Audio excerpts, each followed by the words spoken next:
সুপ্রিয় শিক্ষার্থী বন্ধুরা, ষষ্ঠ শ্রেণীর এর আগের ভিডিওতে আমরা তোমাদের এমসিকিউ গুলো সমাধান করে দেখিয়েছিলাম। আজকের ভিডিওতে আমরা এক কথায় যে প্রশ্নগুলো আছে সেগুলো সলভ করে দেখাবো। এখানে প্রথমে যে প্রশ্নটি এসেছে যে রনি ও সিয়াম এর ওজন যথাক্রমে 40 কেজি এবং 36 কেজি। তার মানে রনির ওজন হচ্ছে 40 এবং সিয়ামের ওজন হচ্ছে 36 কেজি। তো এখানে বলা হয়েছে তাদের ওজনের অনুপাত কত। অনুপাত যদি বের করতে আমরা জানি যে এটাকে প্রথমে ভাগ করে নিতে হয়, যেমন 40 আর নিচে হচ্ছে 36। এই দুইটার অনুপাত আমরা বের করতে হবে। অনুপাত বের করতে হলে এখন যদি আমরা ভাগ করি 40 কে এবং 36 কে, দুইটাকে 4 দ্বারা ভাগ করা যায়। 36 কে 4 দ্বারা ভাগ করলে 9, 40 কে 4 দ্বারা ভাগ করলে 10, তাহলে 10:9। এরপর আর ভাগ করা যায়? এরপর আর ভাগ করা যায় না, যেহেতু এটা আমাদের শেষ। এবং এটা আমরা কত লিখতে পারি? 10:9 অনুপাতকে ওইভাবে লিখতে হয়। আচ্ছা, তার পরবর্তী প্রশ্নের মধ্যে বলা হয়েছে 1 হাত সমান কত ইঞ্চি। এটা আমাদের মুখস্থ উত্তর। 1 হাত সমান আমরা জানি কত? 18 ইঞ্চি। তাহলে আমরা লিখবো উত্তরে যে 18 ইঞ্চি। ঠিক আছে, 18 ইঞ্চি আমরা উত্তর লিখে দেবো। এটাই আমাদের অ্যান্সার। জাস্ট এক কথা উত্তর যেগুলো সেগুলো জাস্ট এক লাইনে অ্যান্সারটা লিখে দিবা। আর যদি কোনো প্রশ্নে সমাধান করার প্রয়োজন হয় সেটা সমাধান করে দেখিয়ে দিবা। কারণ এখানে মুখস্থ আনসার লিখবা না, কারণ মুখস্থ তো তোমার নৈবিত্তিক অংশে লিখতে পারো, কিন্তু এক কথা উত্তর অংশে মুখস্থ না লিখে যদি তোমরা যতটুকু করার প্রয়োজন হয় ততটুকু করে ম্যাথটা দেখিয়ে দেওয়ার চেষ্টা করবা খাতার মধ্যে। পরবর্তী প্রশ্নে বলা হয়েছে একটি বর্গক্ষেত্রের বাহুর দৈর্ঘ্য 3 গুণ বৃদ্ধি পেলে এর ক্ষেত্রফল কত গুণ বৃদ্ধি পাবে। বর্গক্ষেত্রের যে বাহু আছে, বাহুর দৈর্ঘ্য যদি 3 গুণ বৃদ্ধি পায়, এবং একটা বর্গক্ষেত্রের আমি ধরলাম যে একটা বাহু হচ্ছে এক্স, ওকে, এটার যদি ক্ষেত্রফল সাথে আমি 3 গুণ বৃদ্ধি করার পর ক্ষেত্রফল যদি কম্পেয়ার করি তাহলে সেটা কত গুণ বৃদ্ধি পাবে সেটা আমার বের করতে হবে। মানে বর্গক্ষেত্রের আমরা সূত্র জানি, বর্গক্ষেত্রের ক্ষেত্রফল সূত্র হচ্ছে বাহু স্কয়ার। তাহলে একটা বাহু যদি এক্স হয় তাহলে সেটার ক্ষেত্রফল হবে কত? X square. এখন পরবর্তীতে বলা হচ্ছে যদি বাহুর দৈর্ঘ্য 3 গুণ বৃদ্ধি পায় তাহলে সেক্ষেত্রে ক্ষেত্রফল কত গুণ বৃদ্ধি পাবে।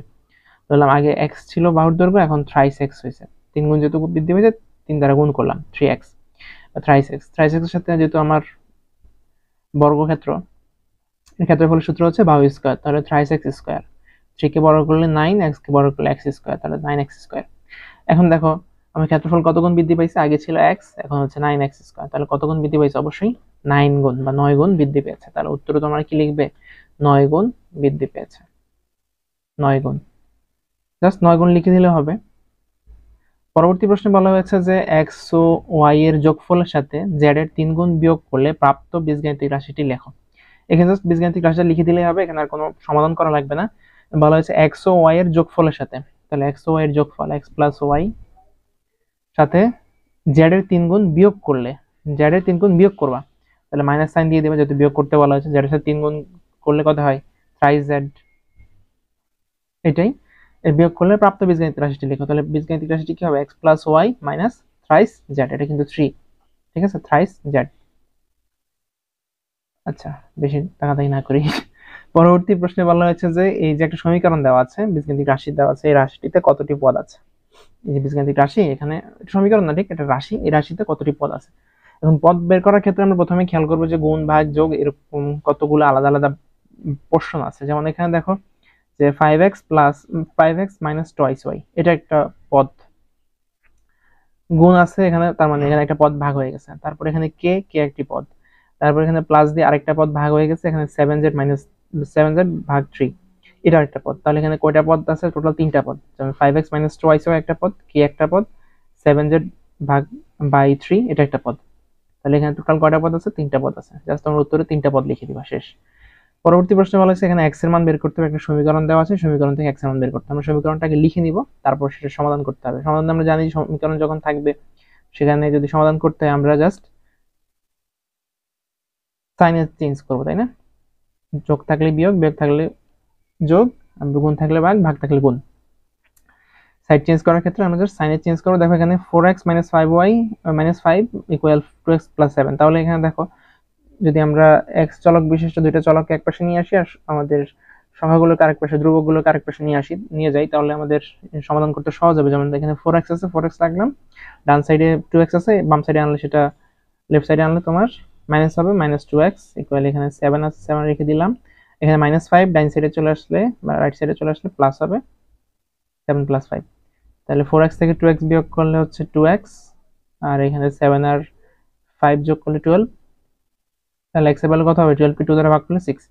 তাহলে জাস্ট তোমরা এইটুকু সমাধান করে তারপরে 6 লিখবা, কখনোই সরাসরি 6 লিখে দিবা না, তাহলে স্যার মনে করবে তুমি মুখস্থ লিখছো বা কারোটা দেখে লিখছো।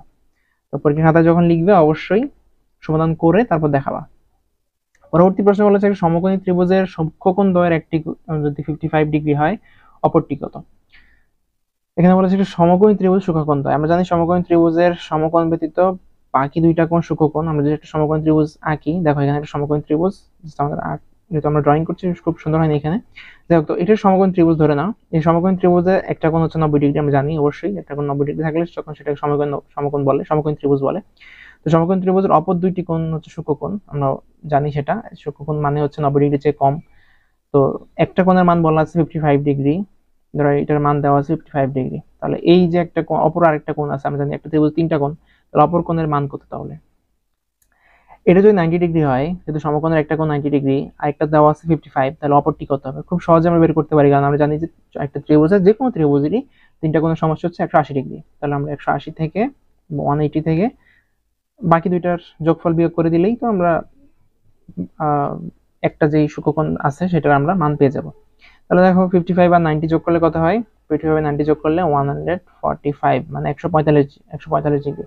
তাহলে এটা কি কার থেকে বিয়োগ করবো? 180 থেকে বিয়োগ করবো, টোটালটা থেকে এই দুইটা বিয়োগ করলে বাকিটা পেয়ে যাবো। তাহলে 180 থেকে 145 বিয়োগ করবো, 180 থেকে 145 বিয়োগ করলে কত হয়? 35, তাই না?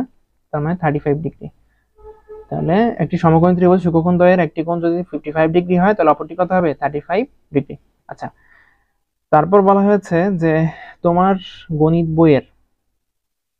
যে গণিত বই আছে সেই গণিত বইয়ের কয়টা তল আছে?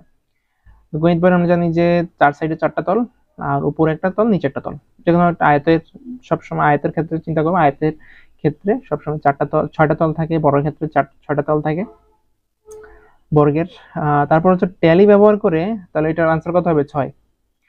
ট্যালি ব্যবহার করে কি হিসাব করা হয়? আমরা জানি ট্যালি ব্যবহার করে গণ সংখ্যা হিসাব করা হয়। ট্যালি ব্যবহার করে কি হিসাব করা হয়? গণ সংখ্যা। তোমরা জাস্ট গণসংখ্যা উত্তরটা লিখে দিবা, পুরো লাইনটা লেখার দরকার নেই। যে অনেকে লিখবে যে ট্যালি ব্যবহার করে গণসংখ্যা হিসাব করা হয়, এই লাইন পুরোটা তোলার দরকার নেই, জাস্ট গণসংখ্যা লিখে দিবা, কারণ এখানে ম্যাথ আর অনেক ম্যাথ আছে নিচে, সৃজনশীল ম্যাথ আছে অনেকগুলো। তারপর এক কথা উত্তরের মতো 2 করে প্রত্যেকটা, এরকম বড় বড় প্রশ্ন আছে। তো এত সময় নাই তোমাদের, আসলে 3 ঘন্টার মধ্যে পুরোটা অ্যান্সার করা লাগবে। তারপর বলা হচ্ছে প্রদত্ত উপাত্তগুলোর মধ্যে যে উপাত্ত বা উপাত্তগুলো সবচেয়ে বেশি বার থাকে তাকে কি বলে? একটা উপাত্ত আছে, সেই উপাত্তগুলোর মধ্যে যে উপাত্ত সবচেয়ে বেশি থাকে তাকে কি বলে? প্রচুরক বলে। এটা তো আমরা জানি, তাই না? এটা আমাদের সর্বশেষ যে অধ্যায়টি রয়েছে গড়মধ্যক প্রচুরক, সে অধ্যায়ে আছে, তার সে কি বলে? তাকে প্রচুরক বলে। তাহলে উপাত্তগুলোর মধ্যে যে উপাত্ত সবচেয়ে বেশি বার আছে তাকে প্রচুরক বলে। তাহলে আমরা আমাদের যে এক কথা উত্তর দেওয়া যে প্রশ্নগুলো ছিল 16 থেকে 25, সেগুলো অ্যান্সার দেখালাম। এর আগে ভিডিওতে আমরা এমসিকিউ প্রশ্ন 1 থেকে 15 যেগুলো ছিল সেগুলোকে ব্যাখ্যা করে করে আমরা অ্যান্সারগুলো দেখানোর চেষ্টা করেছি। শিক্ষার্থী বন্ধুরা, যদি ভিডিওটি ভালো লাগে থাকে, বিশেষ করে ভিডিওটি বেশি বেশি বন্ধুদের মধ্যে শেয়ার করে দিবে, যাতে তোমার বন্ধুরা দেখে উপকৃত হতে পারে। কে কোন জেলা, কে কোন স্কুল থেকে ভিডিওটি দেখছো সেটা চাইলে কমেন্ট সেকশনে জানিয়ে দিতে পারো। আর যেটি বলবো, যারা আমার চ্যানেলটি এখন সাবস্ক্রাইব করনি, চ্যানেলটি সাবস্ক্রাইব করে দিবে, ভিডিওটি বেশি বেশি বন্ধুদের মধ্যে শেয়ার করে দিবে। যারা আমাদের তালুকদার একাডেমি ফেসবুক পেজটি এখনো লাইক দাওনি, তারা তালুকদার একাডেমি ফেসবুক পেজটিকে লাইক দিতে পারো। তোমরা ফেসবুকে গিয়ে তালুকদার একাডেমি লিখে সার্চ দিলে তোমরা আমাদের এই পেজটি পেয়ে যাবে। এটি 39,000 লাইকস এবং 88,000 ফলোয়ার্স একটি পেজ। অনলাইনে কেনাকাটা করতে পছন্দ করো, দারাজের একটি গ্রুপ আমাদের খোলা হয়েছে, তোমরা চাইলে এই গ্রুপে যুক্ত হতে যেতে পারো। গ্রুপের লিংক ভিডিও ডেসক্রিপশন বক্সে দেওয়া থাকবে। তো দারাজের এই যে টেলিগ্রাম গ্রুপটি, দুটি গ্রুপ রয়েছে, একটা টেলিগ্রাম, একটি হোয়াটসঅ্যাপ, যে কোনো একটা যুক্ত হয়ে দিলেই পারো। এখানে তোমরা দারাজের কখন কোন অফারটি দেয়, কখন কোন অফারে তোমরা ভালো সুযোগ নিতে পারো। যেমন এখানে একটি দেখতে পাচ্ছ, এখানে একটি দোলনা রয়েছে, এটি 1150 টাকা দাম, কিন্তু তোমরা চাইলে 225 টাকা কিনতে পারো। সেটি কিভাবে কিনতে পারবে, কখন এই অফারটি থাকবে, কতজন এই অফারটি নিতে পারবে, সে সম্পর্কে বিস্তারিত এই গ্রুপে বলা আছে। তোমরা চাইলে এই গ্রুপে যুক্ত হয়ে যেতে পারো।